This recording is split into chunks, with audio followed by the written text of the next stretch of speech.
Holy mother of God. All of his co-workers were gone. What could it mean? Stanley decided to go to the meeting room. Perhaps he had simply missed a memo.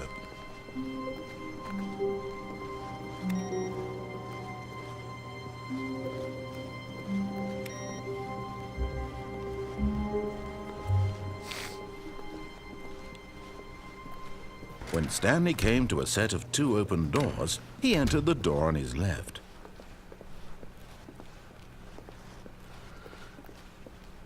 Yet there was not a single person here either. Feeling a wave of disbelief, Stanley decided to go up to his boss's office. Coming to a staircase, Stanley walked upstairs to his boss's office.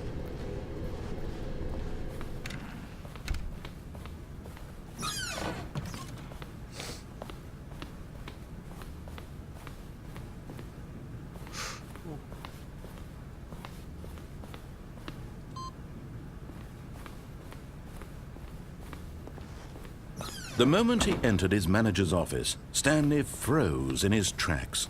Not a living soul anywhere. Could he really be all alone? This was too much for Stanley to take. Too much for any man to take. He fell to his knees, bursting into half moans, half sobs, the guttural retching of life from a man denied any hope, any reason to keep going. Here on the floor, he lay prone, paralyzed by fear for nearly a full hour. But when at last he began to move about and survey the situation, Stanley was in such a rush to get through the story as quickly as possible, he didn't even have a single minute to just let the narrator talk. That kind of anxiety isn't healthy, so he relaxed for a few moments with some calming New Age music.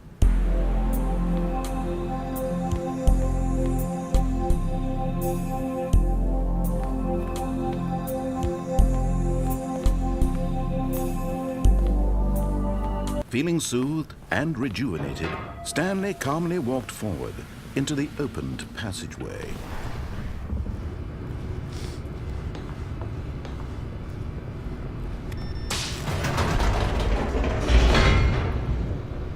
Press the button again.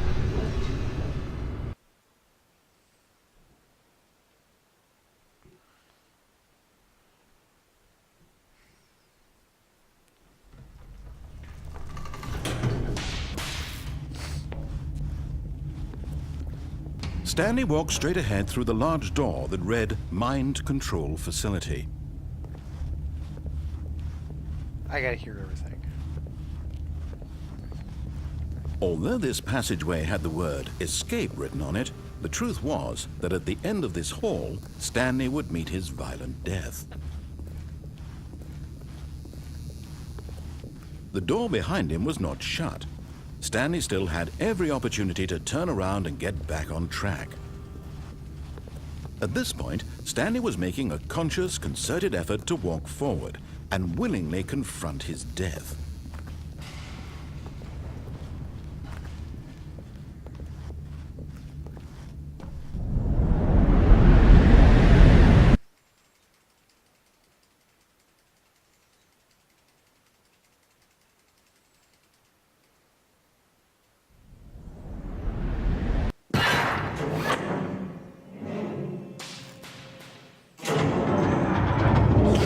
As the machine whirred into motion and Stanley was inched closer and closer to his demise, he reflected that his life had been of no consequence whatsoever.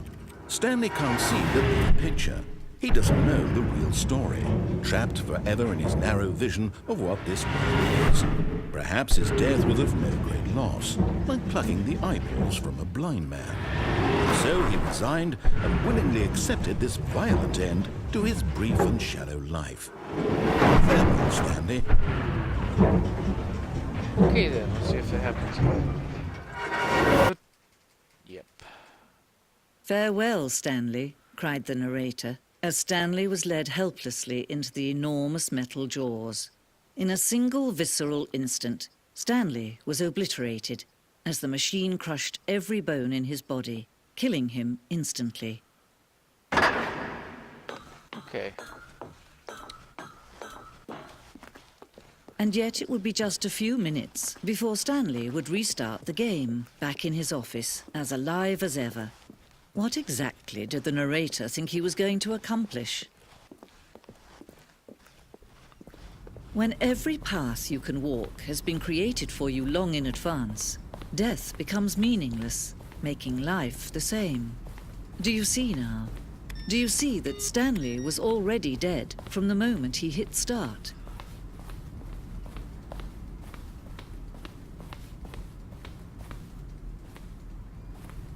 Early version of the maintenance room.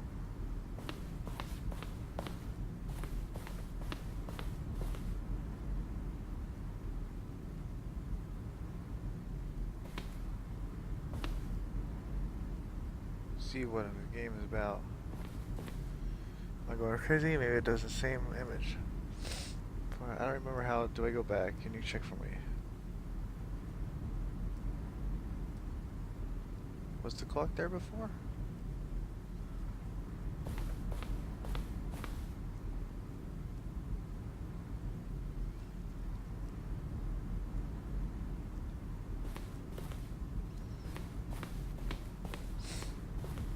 Warzone.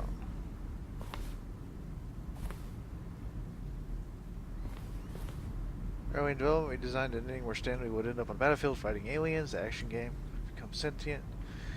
Wage war against the narrator. We realized shortly after starting to build it that it was far too jokey and on the nose for the tone of game. Plus, some people as making fun of people who like shooters, which was not our intention.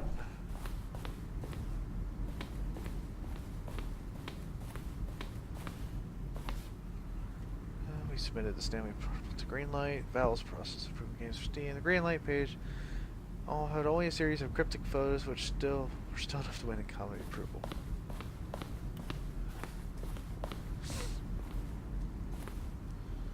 ASCII.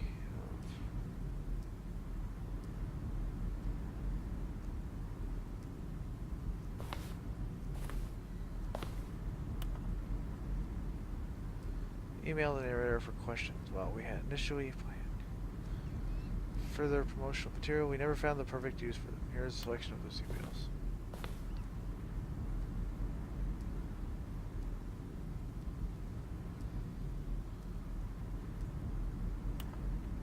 Narrator with Stanley Finite Quest. How many endings? Really gonna let me go shopping? Find selection of desert boots.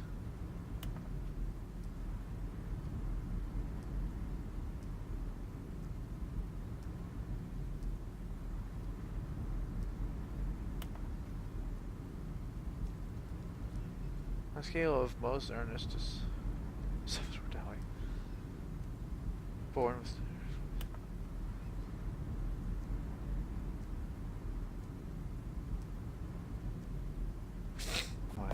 Okay. I've seen most of this.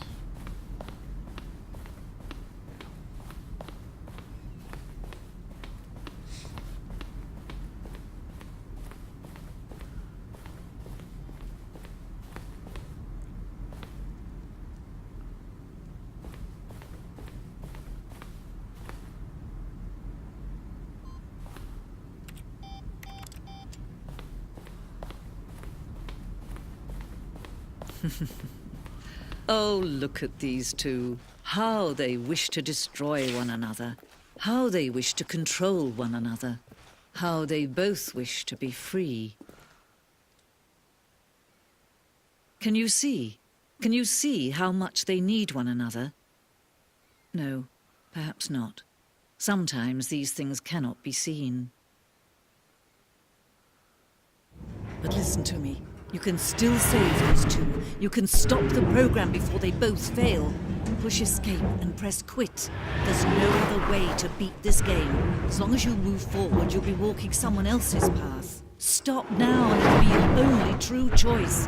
Whatever you do, choose it. Don't let time choose for you. Don't let time... Yeah.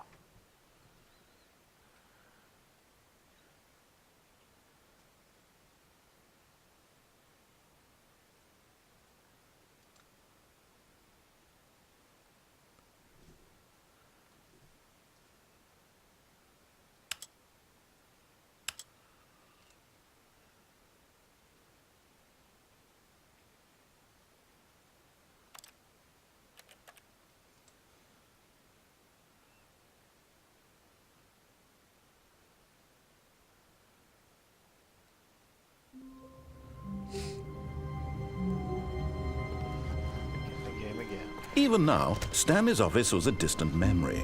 What did it look like? There was a computer, perhaps, and a painting. Was it a painting or a photo? He could no longer recall. No matter how hard Stanley looked, he couldn't find a trace of his co-workers.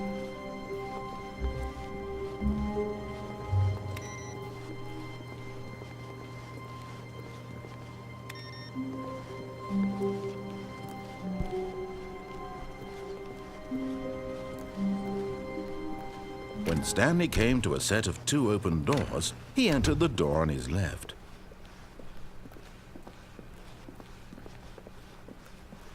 Yet there was not a single person here either. Feeling a wave of disbelief, Stanley decided to go up to his boss's office, hoping he might... Coming to a staircase, Stanley walked upstairs to his boss's office.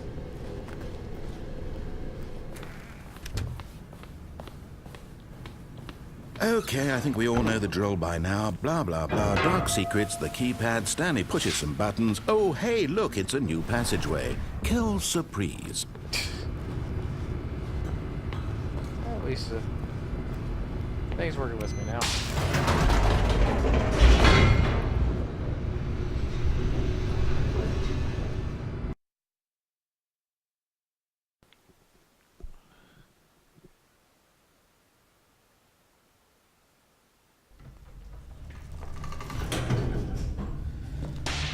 I'm gonna turn it off and see what happens. Stanley walked straight ahead through the large door that read Mind Control Facility.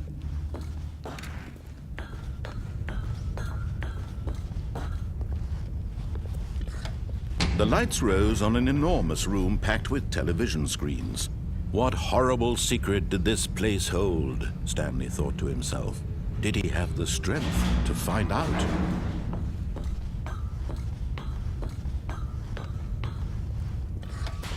Now the monitors jumped to life, their true nature revealed. Each bore the number of an employee in the building, Stanley's co-workers. The lives of so many individuals reduced to images on a screen, and Stanley, one of them, eternally monitored in this place where freedom meant nothing.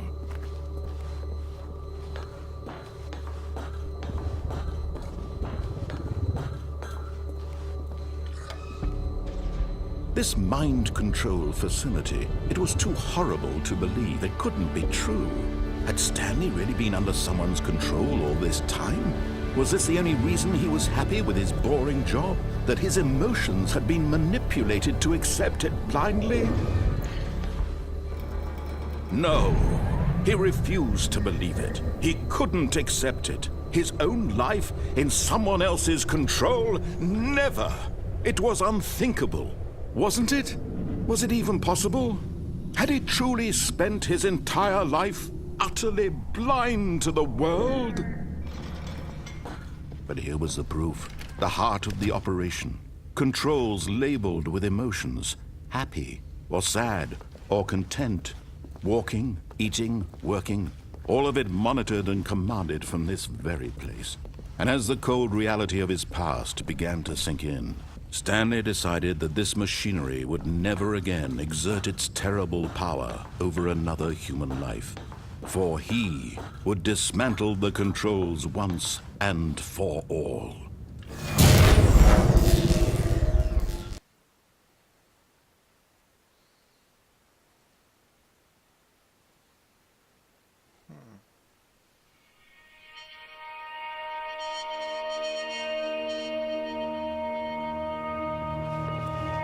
Blackness and a rising chill of uncertainty.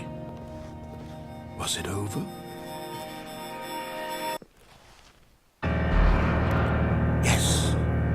He had won! He had defeated the machine, unshackled himself from someone else's command. Freedom was mere moments away. And yet, even as the immense door slowly opened, Stanley reflected on how many puzzles still lay unsolved. Where had his co-workers gone? How had he been freed from the machine's grasp? What other mysteries did this strange building hold? But as sunlight streamed into the chamber, he realized none of this mattered to him. For it was not knowledge or even power that he had been seeking, but happiness. Perhaps his goal had not been to understand, but to let go. No longer would anyone tell him where to go, what to do, or how to feel. Whatever life he lives, it will be his. And that was all he needed to know. It was perhaps the only thing worth knowing. Stanley stepped through the open door.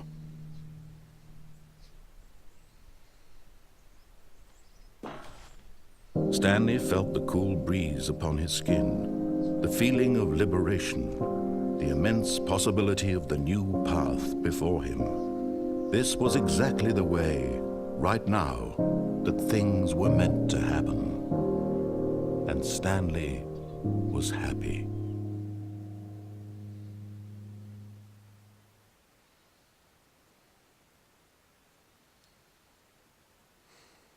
Well then.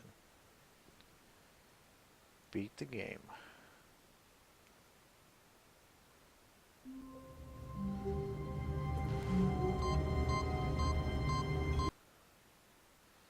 Whoa, okay. Stanley. What?